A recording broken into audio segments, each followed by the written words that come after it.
Hi mathematicians, this is Miss Johnson. Today we're going to look at similar figures one more time, but this time the similar figures are going to be embedded inside of each other. It's the same procedure that we used before, except this time we need to take one extra step just to separate the similar figures out. Alright, so hopefully you can see this triangle here. And then you hopefully can see the big triangle too. So I'm just going to redraw them separately. So this is K, this is G, and H. Remember, it doesn't have to be perfect when you draw it. That's X, and then that distance is 6. I'm going to draw the big triangle. Notice that they share the angle K. So we know for sure that K is the same, and look, right, K is in the middle for both. And then J matches with G, so this angle and this angle are equal. Right, so I've got that big one drawn, and then this is the J, and this is the L. And then this is 15. Now we have to do this distance from J to K. Now, some kids make the mistake and they say that that distance is 4 because they see this 4 here and they know they've already used the 6 here. Okay, but we have to go the whole distance, right? This whole distance, and that whole this distance is 6 and this distance is 4. So altogether, to get that whole distance, we have to say 6 plus 4 is 10. Okay, so be careful of that. Sometimes you have to add, sometimes you have to subtract, so just be careful, make sure you're getting the distance that you need. Okay, so this should now look exactly like the similar figures that we have done before. And so we just set up our proportion. I think I'm going to set up a within and compare the side to the bottom.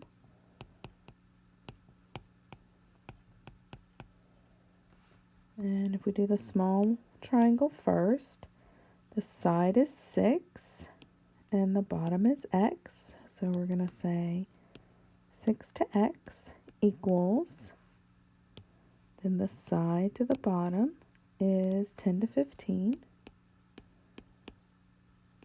Always ask yourself if you can simplify, and we can.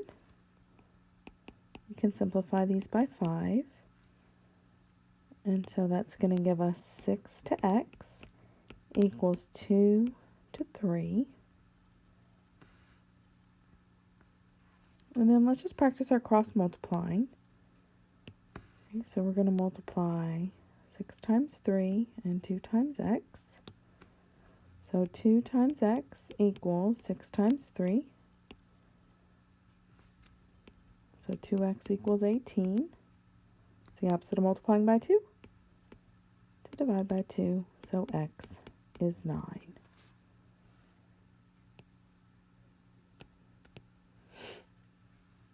And that seems reasonable, right? So 9 is less than 15. So it's a reasonable answer. Okay, here number 2 is 2 right triangles, but the procedure is the same. We're going to draw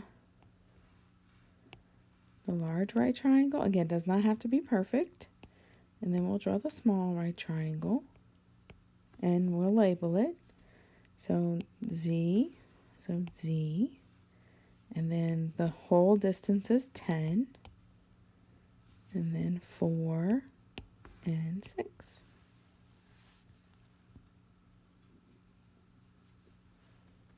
So let's do triangle to triangle this time. So let's do the big triangle to the little triangle. So the Z on the big triangle matches with the 4. And then the 10 on the big triangle matches with the 6. Right? Z matches with the 4. And 10 matches with the 6 or corresponds. I really don't like using the Z because it kind of looks like a 2, so be careful with that. That is definitely a Z. Can we simplify? Yes, we can by 2. So that will give us z over 4 equal to 5 over 3. All right, let's try the cross multiply again.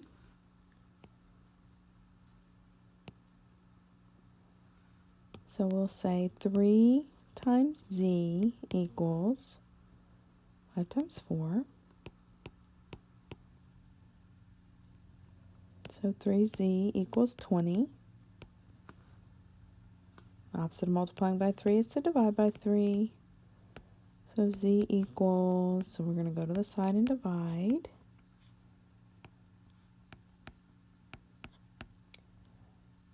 Now I have a remainder of 2. I can either add a decimal and a 0, or I can make it a fraction. I'm going to make it a fraction because I don't want to keep dividing. So 6 2/3 units will be our answer. Which that is reasonable because it's larger than 4, right? 6 2/3 is larger than the 4, but not too much bigger. Okay, number 3. Still two similar triangles, just kind of like one's laying down, kind of funny, right? It's kind of laying funny. Kind of looks like candy corn. That's funny. Okay, so let's find DE. So it doesn't tell us what to find, but let's find DE. And DE matches with 10. Okay, so what ratio? So go ahead and set up a proportion. Practice setting up that proportion. Well, actually, before we set up the proportion, we need to pull the triangles out, right? So these are really going to look funny. They don't look like the other one, but that's okay. All right, so this, the little one, this is 10, and this side is 14. And then we're looking for that x, and so what is this length? And we get it from here. All right, so we have to add those together. So 14 plus 8. Remember, don't do math in your head. So it's 22.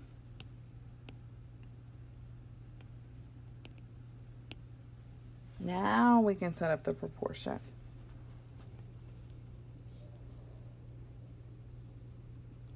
All right, I'm going to do the side to the top.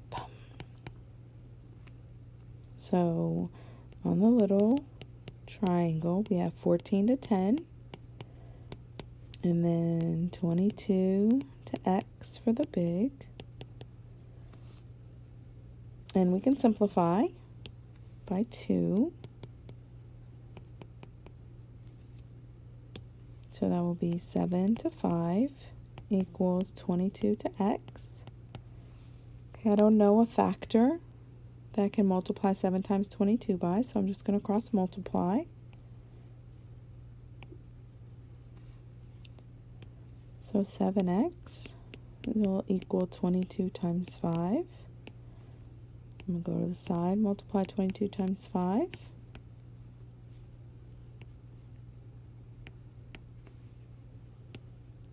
So 7x equals 110. Divide both sides by 7.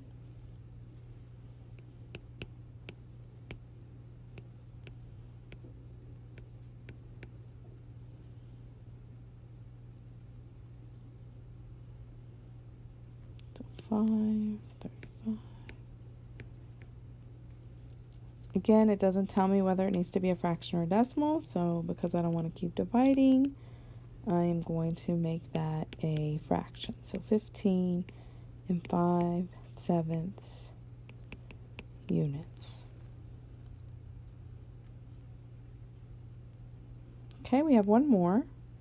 So go ahead, pause the video, try to figure out this one by yourself, and then unpause the video and see if you got it correct.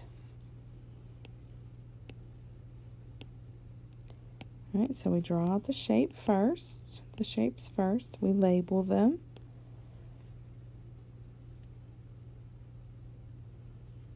So I guess, whoops, we're going to be looking for this whole length. So that's going to be x, and then this is 3, and this is 4.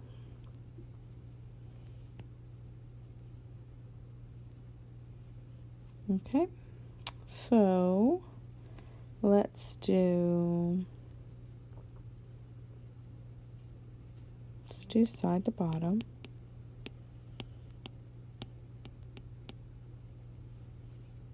Okay, so 3 to 4 equals 9 to x. So 3 to 4 equals 9 to x.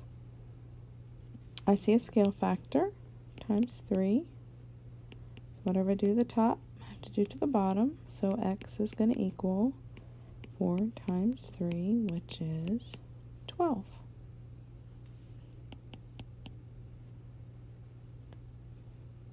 Which works out because, like, if you look at the relationship between 9 and 3, right? 9 divided by 3 is 3, and 12 divided by 3 is 4. So that is definitely reasonable. Okay, so that's how you do embedded. Well, I mean, that's how you find the missing side length for similar figures when the shapes are embedded within each other. You just separate them out and then set up your portion and solve like normal. All right. Now have a great day.